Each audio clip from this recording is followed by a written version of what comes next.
Doctors and caregivers are sounding the alarm about potential cuts to Medicaid. Thanks for joining us tonight at 5:30. I'm Dana Smith. And I'm Janet Roach. Right now, lawmakers are tasked with finding $880 billion worth of federal cuts. Congressman Bobby Scott hosted a roundtable on the subject today in Norfolk. Emily Harrison explains why many are afraid Medicaid could be on the chopping block.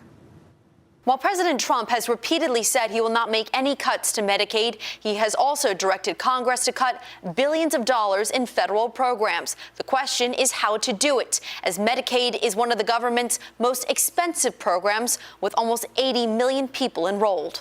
According to a recent report with the Congressional Budget Office, it is not possible to meet the $880 billion target without some cuts to Medicaid. It's something Congressman Bobby Scott says he unequivocally opposes. We need to make sure that people know that we're fighting for them, and particularly don't want people to think that their health care is going to that they're going to lose their health care. Congressman Scott held a roundtable meeting on Tuesday with Hampton Roads doctors and caregivers who say lives could be at stake since more than 1.4 million Virginians rely on Medicaid. Devastated, afraid, kind of shocked. You would immediately lose medical coverage for 30% of the people that we have. Surprised, bewildered. There's a lot of feelings that I feel. Sparkle Edwards, who cared for her uncle after his stroke, says saving his life would not have been possible without Medicaid.